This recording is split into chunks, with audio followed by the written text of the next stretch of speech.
Right, let's get straight into it. Welcome to today's Explainer. Now today, we're totally ditching the standard Hollywood horror tropes, and we're looking at something far more structured and, honestly, way more chilling. We're diving deep into historical texts, theology manuals, and ancient grimoires to see exactly how a Catholic exorcist views the demonic realm. And spoiler alert, we are not talking about random, chaotic ghouls bumping in the night. According to the source material, what we're actually looking at is a highly organized, intensely disciplined, infernal war machine. So let's kick off the briefing. Just listen to this quote from the 1614 Catholic Rite of Exorcism. "I cast you out, unclean spirit, along with every satanic power of the enemy, for it is he who commands you, he who flung you headlong from the heights of heaven into the depths of hell." Notice the language there. I cast you out, satanic power, the enemy. An exorcist absolutely does not view their work as some kind of spiritual counseling session or a friendly chat. No, this is a battlefield. The words they use are aggressive, tactical commands directed at a totally implacable enemy. It's a literal clash of wills backed by divine authority.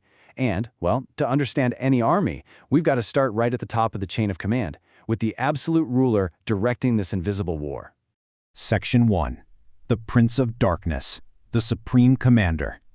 So, if you look at various magical grimoires and historical texts, you'll see names like Satan, Lucifer, and Beelzebub, right? And they're sometimes treated as totally distinct, separate entities. But in the broader theological framework that exorcists actually use, these names frequently converge. They all represent the supreme adversary. He is the prince of all the rebelling angels, the ultimate commander-in-chief of these demonic forces. The texts make this super clear. The devil is definitely not just some mythological symbol for bad behavior. Actually, he's described as an incredibly active, strategic general. His entire operation, his primary role, is to seduce, accuse, and ultimately destroy human souls. He governs this vast realm of darkness, and literally every demonic action we're going to talk about today cascades down from his ultimate command. But, a supreme commander is basically nothing without a solid chain of command. Which brings us to the disturbingly organized bureaucracy right beneath him. Section 2. The Infernal Hierarchy, Hell's Bureaucracy. Now, the sources tell us that demons are fundamentally fallen angels, and because of that, hell actually mimics heaven's bureaucracy. It's pretty wild. When these entities fell, they supposedly retained these twisted, corrupted versions of their former holy ranks. So, an angel from the high choir of seraphim, they become a demonic king. Dominions become marquises, thrones become dukes, and virtues turn into presidents. It is literally a dark mirror of divine order. And get this, back in the 16th century, this demonologist named Johann Weyer didn't just sit around guessing at the size of the enemy forces, he actually tried to catalog them.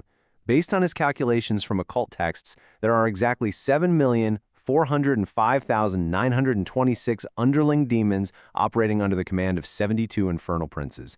I mean, over 7 million. That exact specificity really highlights just how structured and rigid this realm is believed to be. So you might be wondering, how on earth are those 7 million demons organized? Well, into legions. And in this context, a legion isn't just some poetic, dramatic word for a large crowd. In these texts, a legion is a strictly organized military unit consisting of exactly 6,666 demons. So, when you hear about an exorcist facing a quote-unquote legion, they are literally facing a highly disciplined, heavily populated military formation that was deployed specifically to target human weaknesses. Now that we've got a handle on their numbers and their ranks, let's break down the mechanics of how this army actually operates on the invisible battlefield. Section 3. The Demonic War Machine, Tactics and Formations. Okay, so demonic attacks are not just random, chaotic swarms. The theologian John Cassian noted something really interesting. Demons have specific specialties. They don't just try to incite every single sin all at once to overwhelm a target. That would be messy. Instead, they operate very systematically. They focus on just one or two specific human weaknesses at a time. Kind of like they're probing the perimeter, Just looking for the absolute easiest way to breach a person's spiritual defenses. Cassian actually outlines the ruthless rules of engagement they follow, and this part is fascinating. Weaker demons are always sent in to attack a target first. The stronger commanders are only called in as backup if the human victim successfully resists. It's a literal escalation of force. Plus, it's a completely brutal regime down there. Subordinates are literally beaten if they disobey their superiors. But the good news is they aren't invincible. When they're finally defeated by divine authority, they completely break rank and retreat in absolute confusion and despair. All right, Having looked at the broad army formations, it's time to profile some of the specific, high-ranking generals an exorcist might actually face in a severe case of possession. Section 4. Names of the Fallen. High-value targets. If we look at the grimoires, they describe kings like Baal, who supposedly commands 66 legions, appearing with multiple heads. We're talking a cat, a toad, and a human head. Or take demons like Aim, who appears as this handsome man, but again with 3 heads, including a serpent and a cat. These wild, chimerical forms are just for show. They're specifically meant to terrify and disorient anyone who encounters them. Other commanders feature equally terrifying, chimera-like manifestations.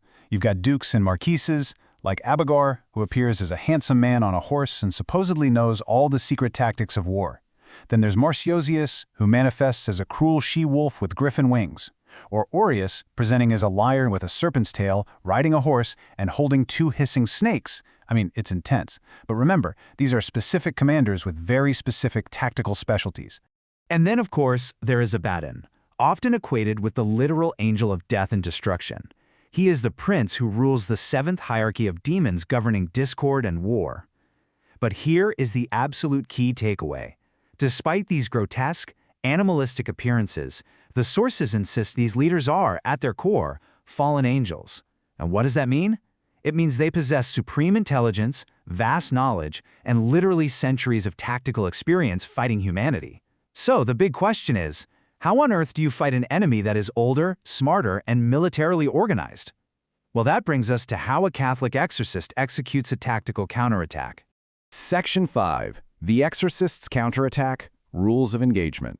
The renowned exorcist Father Gabriel Amorth often referenced this amazing quote from a former Green Beret friend of his.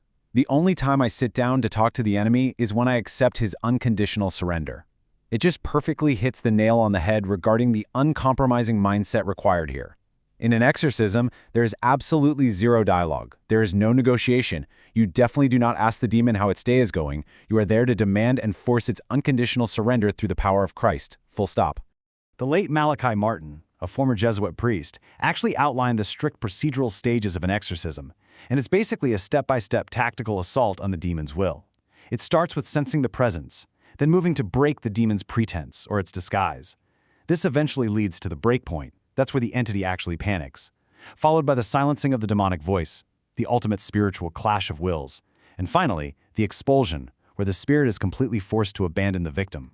Throughout this whole process, the priest utilizes aggressive, personal commands.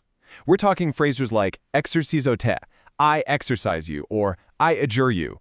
By using these incredibly direct, military-style commands backed by divine authority, the exorcist immediately places the demon on the defensive. It's all about maintaining constant, unyielding pressure on the enemy's front line.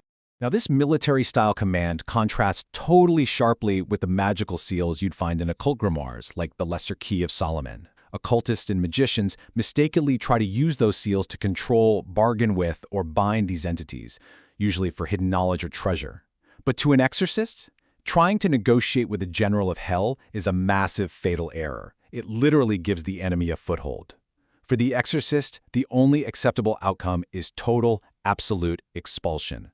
Within this battle, the most critical first strike is actually forcing the demon to reveal its name. Demons are absolute masters of deceit. They love to hide behind pretense. But by using divine authority to force the entity to state its specific name out loud, whether it's Baal, Abigor, or just some lower-level subordinate, the exorcist strips away its disguise. Uncovering its real identity shatters its power and completely disrupts its place in the chain of command. Which brings us to our final thought for today.